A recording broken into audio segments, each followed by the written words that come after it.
All agents are the same. They only care about their commission. My agent never answers the phone. I can never get hold of them. I know as much as any agent, but what I don't know, I can look up. Stop me if you haven't heard these things said once or more times about real estate agents. Because the barrier to entry to get a real estate license is so low and so many agents work part time, there's a lot of mediocrity out there.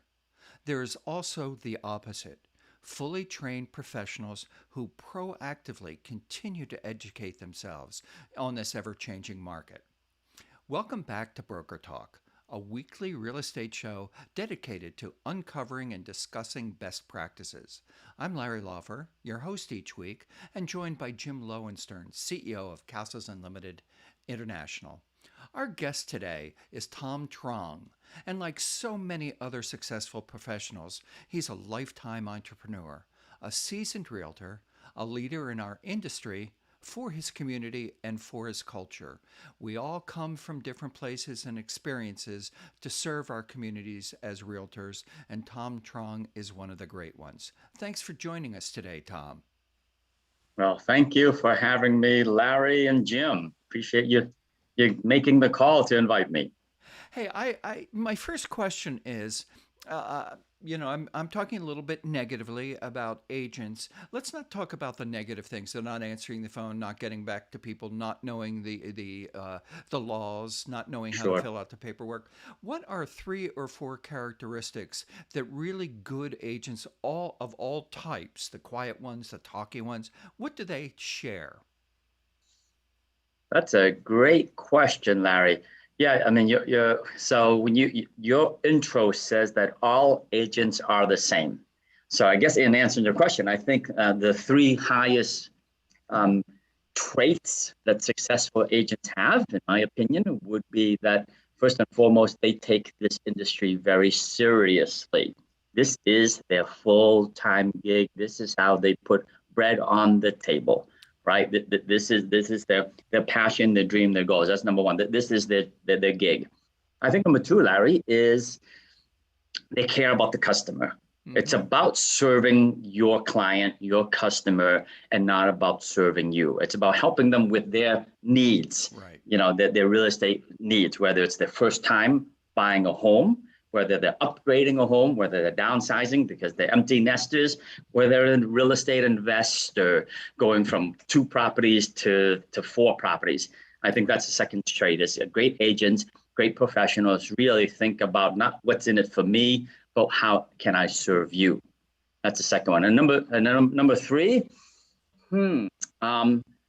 great communication, which comes along with great follow-up, which comes along with asking great questions, just really understanding your audience and serving your audience the right way and meeting their needs. Right. Well, I agree on all of that. That you need to be passionate. I mean, something has to help you through all of the difficult things that we have. As agents, we have uncomfortable conversations all the time. The Yeah, price is too high. There's a leak in the roof. It could be almost anything. The bank yeah, didn't approve your commitment. right. That's a horrible one. But through all of it, we're human and we're serving a human need. Food, shelter, and clothing. Shelter's right there with all of it. Sure. And then S for us, Larry, we got to be to add on to sort of your opening question is, a great realtors, great real estate professionals are that trusted real estate advisor, the trusted advisor. yeah. I remember growing up in the business, 16 years now, Larry. My first mentor, said to me, Tom, you want to be that agent who basically is their lifetime agent, right? Right. When they think about it this way, if they get in trouble with a law, they're not going to go to court and represent themselves. They're going to call their attorney. If they get sick, really sick, they're not going to self-treat themselves. They're going to call their physician. And anytime you're spheres of influence, think about real estate, they got to be thinking about Larry first, thinking about Tom first to call them because I don't want to make that real estate move without a licensed professional who's got my best interests at hand. That's how it sets us apart from the agents that people just go on to Zillow and look for and then think they can buy or sell their own property without representation. Well, we agents, we do it every single day. So we Yeah, know what's going on, and from week to week, from month to month, from day to day, the market changes. It it does. changes with what was just sold, what just came on the market. I don't think people who don't do this every day, they might not see those nuances. Another No, characteristic I've always seen with really truly successful people is a curiosity. They're right, curious to know about you. right. Why do you want, why do you need a three-car garage when you only have two cars? You know, Sure. that, you know, That's right. They uh, want they're thinking of like in a motorcycle, or the kids maybe coming home from college. Gonna put some of them college material back home or something. Who knows, right? But that's really understanding them. so many agents have issues because they're imagining what people are thinking just from past history, Yeah, and you never know what someone's thinking till you just ask them. right. That's you need you need to be proactive in that way. And, yeah, and then sometimes, Larry, all right, we've got to figure out how to uncover those questions because if you meet a client, it's different than when you're working with a repeat client. You've already built the trust, the camaraderie. They're opening up to you. They're talking to you about their kids and their pets and so on and so forth. But man, when it's a new client coming on, they're sort of, they got the gate up, right? So you got to Sure. learn how to communicate and sort of get them to open up a little bit more. To your point. Yeah, yeah. Um, Jim, I'm sure that you have some ideas on this. I missed everything because I don't know. I've got Verizon and never have a problem. And in this house, you hear the lawnmowers and see the rain out. I had to come outside. That's So all what right. was the question? We'll pick them up. Best Go ahead, Larry. practices. Best practices. What are What was the question? characteristics that good agents share? Uh, Probably that they work all the time and they pick up their phone calls. Right I answer? Yeah, I do. Yeah, I do. But that's my thing. Answer your damn phone. I sound like a broken record like that. Did we talk to Tom about his years in the business, his background and stuff? He's 16 years in the business. What's your question? So, Tom, do you own your own company? Have you owned your own company in the past? And Sure, what sure. brands have you affiliated with in You got it. your years with With the real real estate estate? industry. Yeah. So Yeah. 16 years in, Jim, this is my second career. And my first career was in the publicly traded insurance business for a company called Arthur J. Gallagher. Did that stint for a whole 13 years, climbed the corporate ladder, became a area chief financial officer for the one of six area chief financial officers for publicly traded insurance brokerage firm. By the time I left them, they were the third largest in the world. But it didn't really provide me with the personal and financial freedom that I really was chasing, right? And so I made the career and landed on real estate. Love real estate. 16 years now. As soon as I started in real estate, Jim, I went right at it, man. I sort of burned the boats and went right in full time. And I bought a franchise. A franchise back then, that name was Realty Direct. I had discovered the franchise on the Success magazine, entrepreneurial magazine that happened So, to where is this. Realty Direct today? They are out of business today. All right. Well, and I have the pleasure of sharing with you why. So I bought a franchise. I wanted a business in the box. I didn't want to recreate the wheel. I just wanted to follow a system that works. And Success Magazine, an entrepreneur magazine, says, watch out for this brokerage. They're the fastest growing real estate brokerage as a new franchise. And I bought it.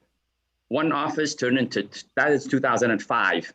And then when the recession hit in 2007, I doubled down. I bought a second franchise. And through it, I bought a third one and the fourth one, they gave it to me for free because they had a Oh, failing one. I said, Tom, take it over. We don't want the brand to fail in the market. We'll give it to you for free. So 4 offices, 120 agents. And by 2014, late 2014, packaged it all up. And I sold it to a hedge fund out of New York City, Carrington. You guys might have, if you've been in Heard of business for a while, Carrington? you know about Carrington Real Estate, Carrington Mortgage, Carrington Property Management. I sold it to them. They paid me 4 times EBITDA, 4 times earnings. Did pretty well with that. I was done being a broker owner with all the headaches, the liabilities, I'm sorry, agents, but they babysitting, right? I would groom agents, teach the rookies to become rock stars, and then the rock stars want to hang up their own shingle, compete with me, leave me for greener fat pastures, for whatever. And so I sold it. And then for the next 2.5 years, I worked for them, loved it, went from a $6 million producer here in Greater Boston to $15 million production for me and my marketplace. That averaged about 36 transactions or so a year. And then 44 months ago, I got the call to take a look at eXp Realty. Couldn't believe what I saw. Couldn't believe that I can run my own brand, leverage my talent, skill set, training, coaching, all that stuff to leverage a brand to build, to go global. And that's what I'm doing now. I have a global business and loving it. So let's hear more about that when we come back. When you are searching for a new home, you want to be working with a realtor with years of experience, a professional with intimate knowledge of the communities that you are considering moving to, and someone who really wants to represent you as a buyer in what is probably the largest investment you will ever make in your lifetime. The realtors at Castles Unlimited want to be your choice when you are ready to make your next move. Please visit us at castlesunlimited.com or call us anytime at 800-967-3561. The realtors at Castles Unlimited are here to help your next purchase, lease, or sale of any real estate the easiest decision you've ever made. Start your search anytime, 24/7 at castlesunlimited.com. Welcome back. We're here with Tom Truong. He's about to explain, we just heard why he's in the business and his trajectory through the business, but you're no longer just an agent. You're also been coaching. So what got you involved in coaching, and what's the most difficult part of coaching agents? Two-part question. I'm going to share something personal. It's not the first time I've shared it publicly, but what got me into coaching, guys, is about 2 weeks before my mom passed away. Okay. I had the pleasure of visiting her and having really deep, meaningful conversations with my mom. And I'm the kid that grew up in a household with 8 brothers and sisters raised by a single mom. In the Asian culture, maybe in many other cultures, the parents want you to be a doctor, a lawyer, an engineer. A college degree alone wasn't going to cut it, right? Because she left a country to come here to give us the education to be the best of the best. I wasn't that guy. I was an entrepreneur. I lost a lot of money in different things outside of my full-time gig as an insurance guy. I invested a lot of things, all right? And it wasn't until in the later years where she experienced me having the freedom, the time freedom to be with her, to travel, to never say no to a family vacation, right? To not have any excuses. I don't have the money, I don't have the time, I can't get the time off, blah, blah, blah, right? And on her 2 weeks before she passed, I didn't know she was going to pass, but 2 weeks before that, Jim and Larry, she asked me, Tom, you've been very successful. If you know my mom, she gives and gives and gives. She goes, would you promise me one thing for the rest of your life?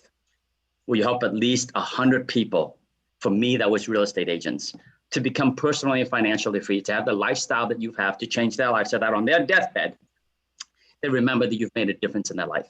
That's what that's what makes me tick, Larry. That's why I got away from selling and building my own fortune to helping agents and helping people create the lifestyle that they want to create, leveraging this platform that I so still in awe of every day.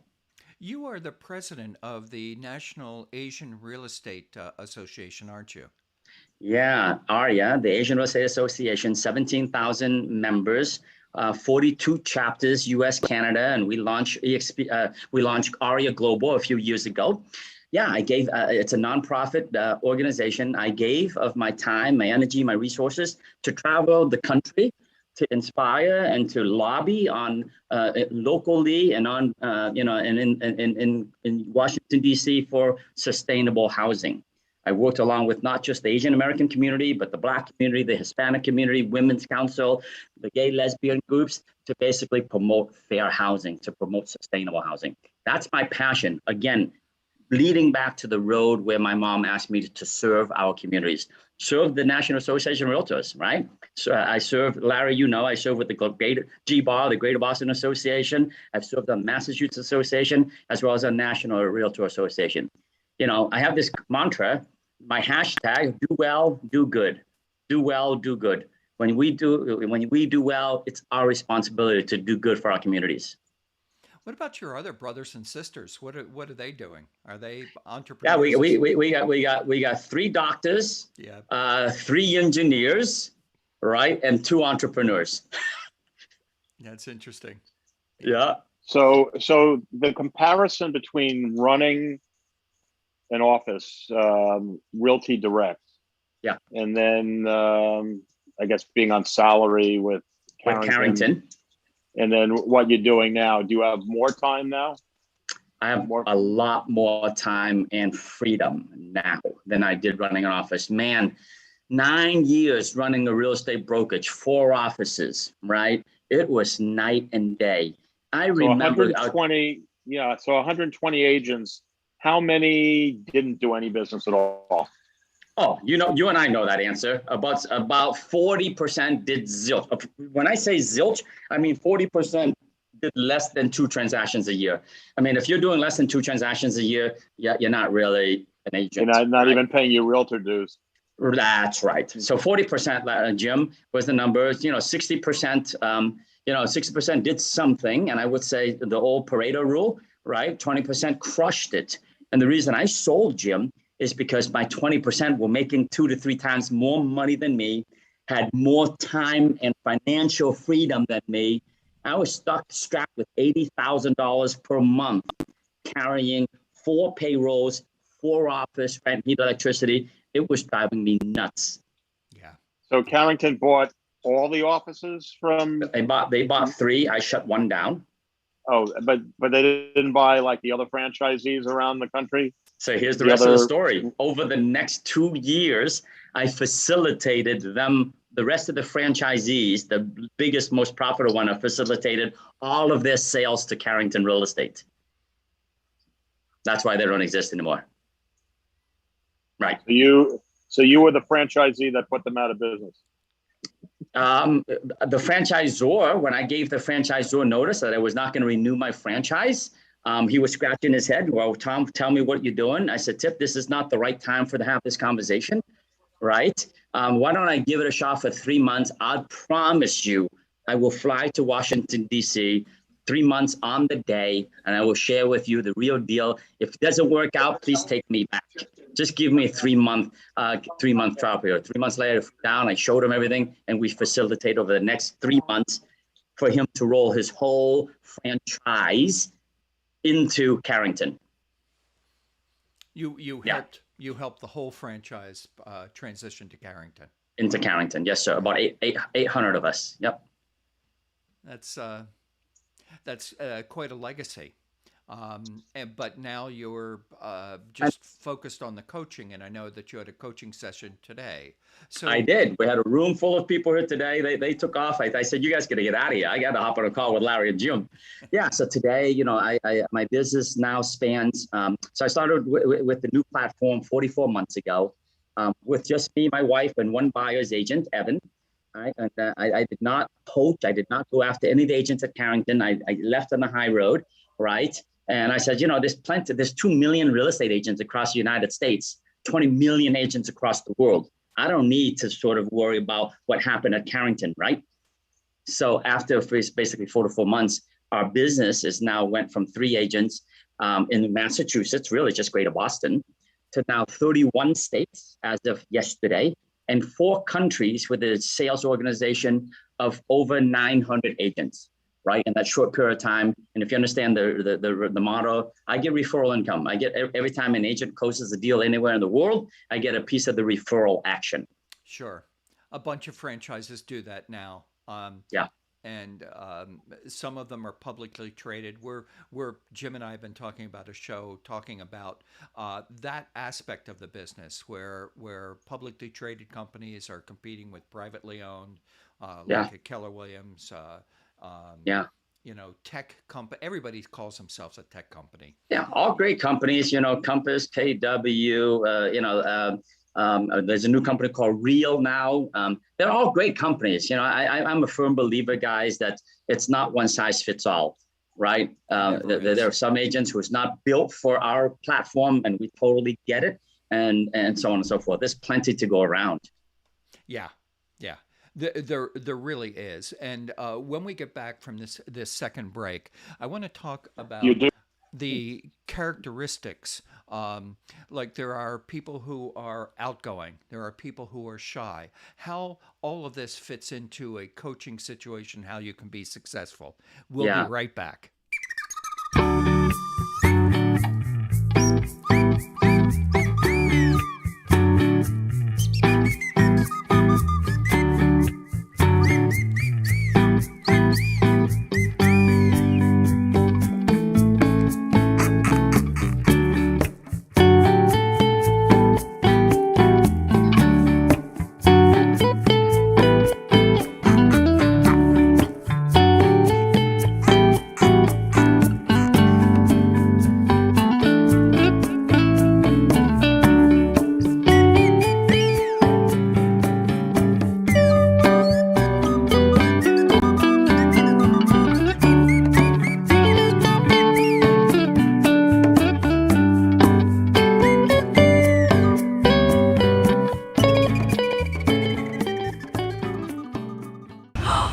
Smells so good.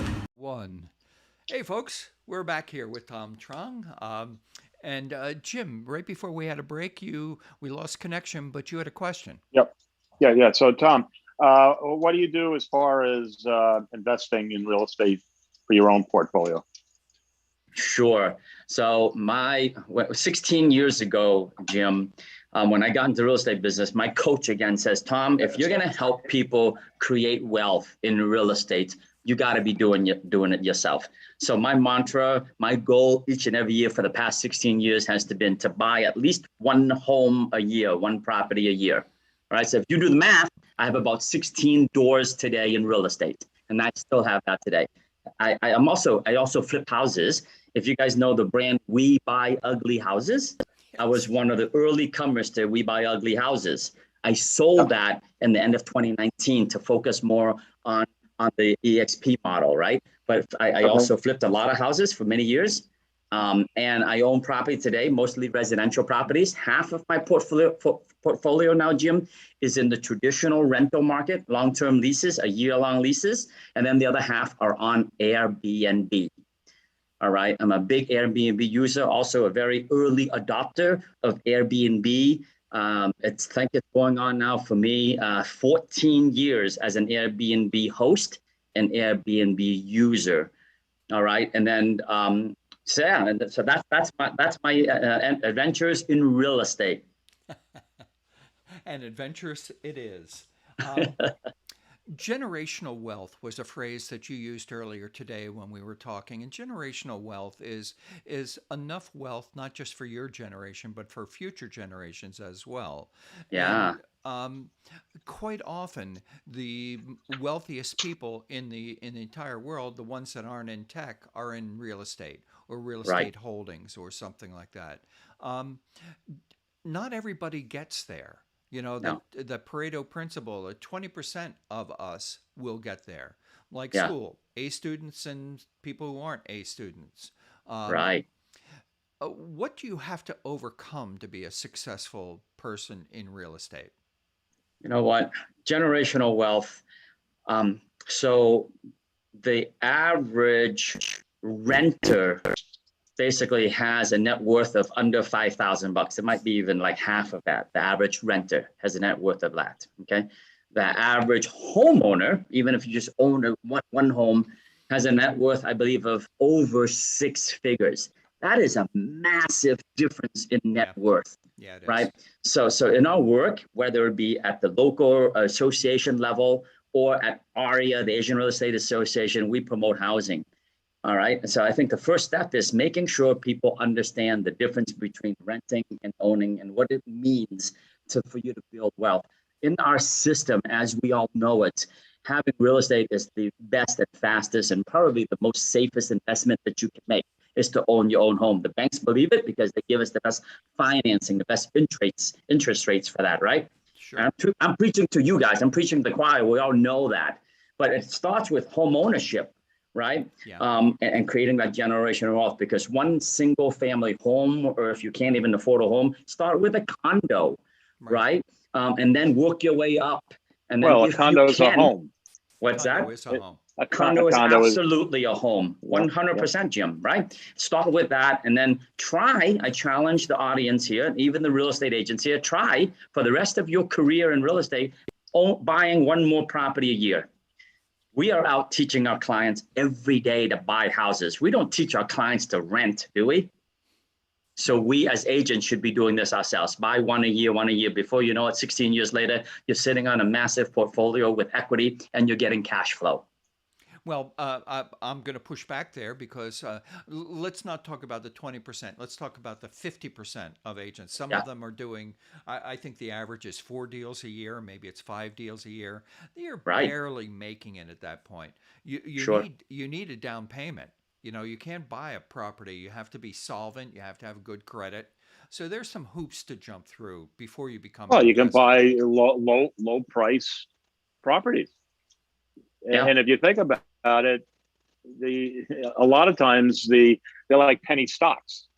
They're going to go up more percentage wise than anything else. I mean, you buy I don't know, a $3 million house, a $4 million house. You know, there's a point people can't afford to buy them, but you know, a lot more people can afford to buy a $400,000 or $500,000 condo. Yeah, and I get Larry, I get your point, right? Coming up with that down payment is hard. The average home in Massachusetts, single family home now, is I think over $500,000, Yeah. right? And so In over some areas in 500,000 the threes, but yeah, well, average in the state is higher. in this state is high as Yeah. 500,000, right? But let's say average across America. I know your show runs across just locally here. So let's say the average house is 300,000, guys, okay, across the United States. So if you have decent credit, you know, you might be able to get 3.5% down payment. It's about $10,000 down payment, right? So I helped a friend recently. He's been renting, guys, in Quincy for over 25 years. He's been paying Wow, rent that's a long because time. he can't come up with a down payment. So all we did is I sat him down and I showed him the math. I said, listen, even if you have to go out and borrow, you can't get away with 3.5% down payment because you don't have credit, you haven't built your credit up, so on and so forth. But I bet you I can find you a lender that if you came up with 10%, okay, your interest rate might be 1 or 2 points higher than what Bank of America or Chase might give you. But let me show you the math. Go out and borrow hard money at 10%. 10% interest, right? Borrow it for 6 months to a year on the outside, and then borrow hard money as your down payment. Put that in your bank for 3 to 6 months. Let that mature. Now you've got the down payment. You're paying that interest. Long story short, when we ran through the math, I showed him in a matter of 2 years, he'll have it all back. In a matter of a year, he can be in his home. He's making his mortgage payments on time. He'll refinance out of the high interest loan into lower interest loan. And 3 years from now, you're sitting pretty versus Right. being in that rat race of renting for the last 25 years. Guys, we can make a difference. We can make a difference in people's lives. And the interest is deductible off of income. Yes, sirree. Right. Lowers your taxes. So now, you know, and I was the guy that Which put my lowers money. the effective rate. That's right. So it's not really 10%, it's maybe 7%, Thank you, Jim. 7.5%. So sit down and do the math for them because it's entirely possible, Larry, for us to really make a difference in people's lives to build that generational wealth. So we jumped through a bunch of things really quickly there. Hard money is when a private lender, somebody you know, maybe somebody like Tom, Yep. gives people money and charges an interest. It's quite often around 10%. For a very short period, defined period of time. Places like Bank of America, you mentioned, please, audience, don't use a place like Bank of America. They don't care. It's trouble all the way through. Most agents are uncomfortable with, and not just them, Chase and Wells Fargo. You read the news. These people aren't helping you. So many good lenders out there that can give you good loans, and mortgage lenders. You know, there's plenty out there, and reputable as well. But it's hard to believe that the half hour goes so quickly. I told you, we have fun, Larry. It goes by like that, man. It It just does. goes. It does. What are some thoughts that you know, I like to give back. You and I met, years ago on Yeah, many of the same committees that we yeah, worked, and the whole giving back, helping people with what you've learned. You can also do that with your clients. You don't have to be getting a commission from them to be giving people good advice. And if you give them good advice, and honestly, they're more likely to say to their friends, "Well, you should go talk to Tom. You should yeah, talk to Jim." yeah. Um, and this is a They're going to come back at you. They're naturally going to come right back to you because they trust you. You've earned their loyalty for sure. So, yeah. so I have another question. First one before I forget, agentsgetfree.com. What's that? Hey, that's my mantra, right? Agents get free, right? If you want coaching, free coaching. I don't, Oh, okay. Jim, Okay. I don't Don't charge even for answer. coaching Don't. anymore. Okay. Stop. Yeah. Stop. I get it. The question I have is, so EXP is a virtual in the cloud model. Could you possibly conceive that your business would be the same or better if you had a physical office today, or it just doesn't matter anymore? The answer is, if I chose to go back to a bricks and mortar office and sit in an office every day and not have the personal freedom to travel the world, and I want to go back to that routine, Jim, absolutely. A bricks and mortar office can be extremely profitable, especially for agents who are not disciplined enough to sit in their living room, to sit in the dining room, to have someone hold them accountable other than themselves. There's plenty of agents still who our model will not fit. They need a babysitter. They need someone to just slap their butt a little bit and hold them accountable, right? No, So but isn't it? But aren't there There's no butt slapping buyer? in real estate. There's no butt slapping in real estate. No, come on. This is serious. But aren't there buyers and sellers that want to say to themselves, "Okay, I'm spending all this money. I want to know where my check is going or coming from, and where the managing broker." 100%. 100%. No, we have bricks and mortar, Jim. Every state basically has at least one bricks and mortar office. That's where the checks go. Oh, you do? Are we talking about a Regis office? Or are we talking about a legit, office with a mailing address and everything? All of the above. All of the above. All right. Yep. All of the above. I'm sitting in Regis. I'm sitting in one of my 3,000 locations that I have access to across the world. Right. And we have true bricks and mortar with EXP signage and stuff. Again, there's not one size fits all, right? And I firmly believe that, right? During COVID-19, we didn't miss a beat. We were built for COVID-19. We were built virtually. Sure. And that's why if you follow the stock, it went nuts because the rest of the world finally figured out that, hey, this virtual thing, we have to adapt to this virtual thing. We've been doing it for 11 years. Anyhow, this is not a commercial for EXP. You asked a question. Right. Yeah. Yeah. No. Well, I think that I'm someone who likes to be in an office with other people.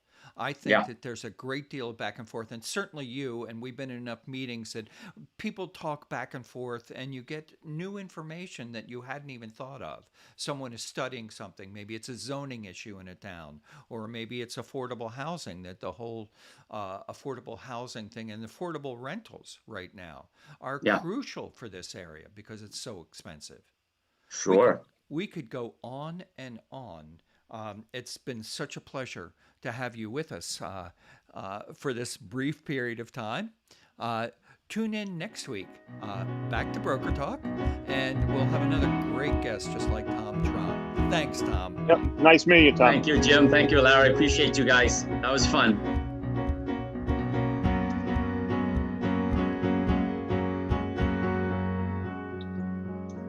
Recording stopped.